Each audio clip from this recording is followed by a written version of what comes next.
때는 13세기입니다. 동아시아 전체를 뒤흔든 거대한 파도가 밀려오고 있었습니다. 말 위에서 세상을 정복한 민족, 몽골 제국. 그 이름 하나만으로 도시 하나가 문을 열었다는 시대입니다. 고려도 예외는 아니었습니다. 1231년부터 시작된 몽골의 침입은 단 한 번으로 끝나지 않았습니다. 무려 6차례, 수십 년에 걸친 전쟁, 들판은 불탔고 백성들은 흩어졌으며 왕실은 강화도 안으로 도망쳐 들어갔습니다. 이 혼란 속에서 한 남자가 있었습니다.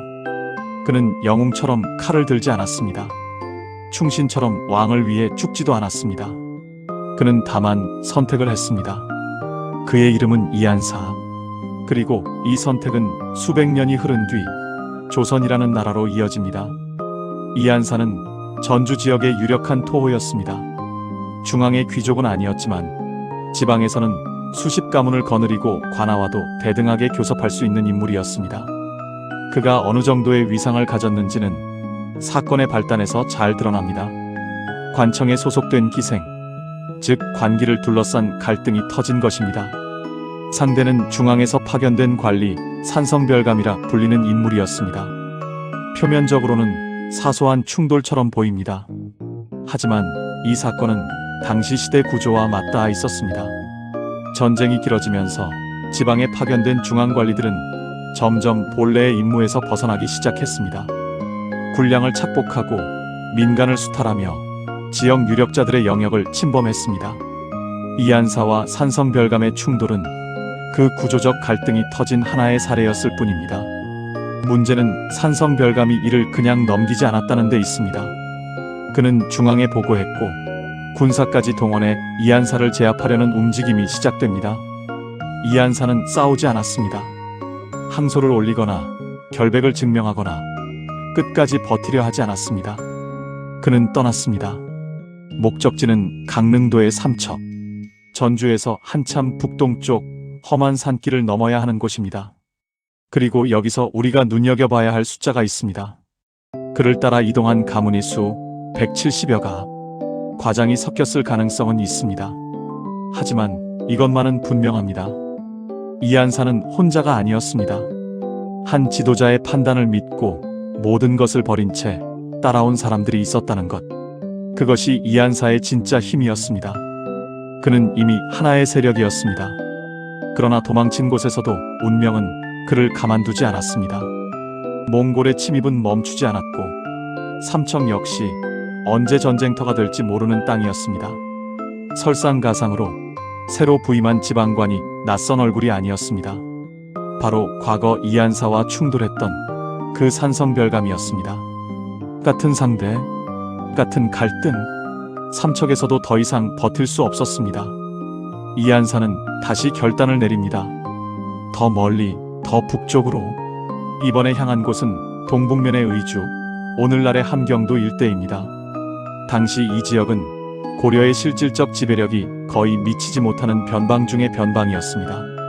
몽골과의 경계, 여진족과의 접경, 언제 무슨 일이 벌어질지 모르는 위험한 땅. 그럼에도 이한사는 그곳을 택했습니다. 그리고 이번에도 170여 가문이 그를 따랐습니다. 두 번의 대이동, 두 번 모두 같은 사람들이 따라왔다는 것. 이쯤이면 단순한 피난이 아닙니다. 그는 이동하는 권력이었습니다.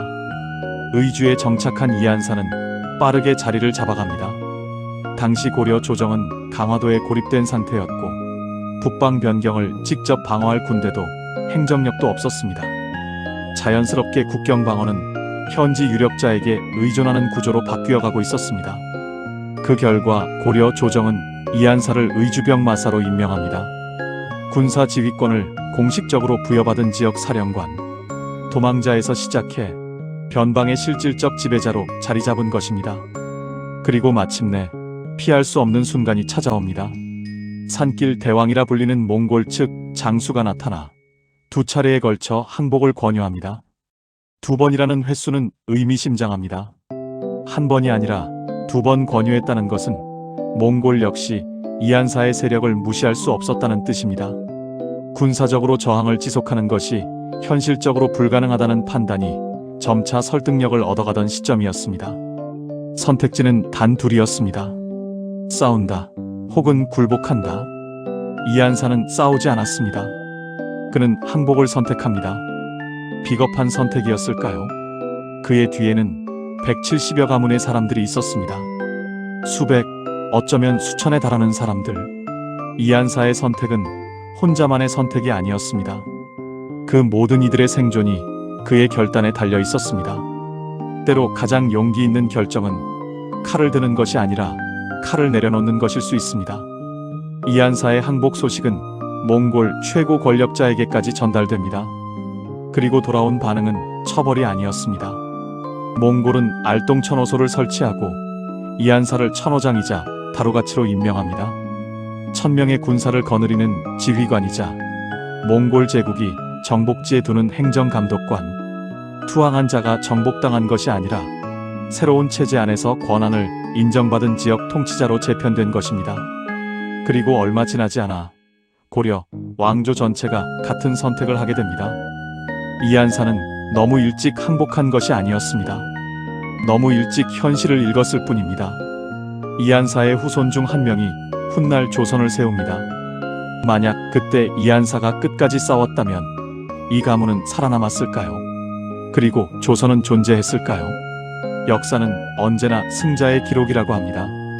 하지만 그 승자를 만든 것은 때로 화려한 영웅담이 아니라 아무도 알아주지 않는 밤에 혼자 내린 가장 냉정한 판단이었는지도 모릅니다.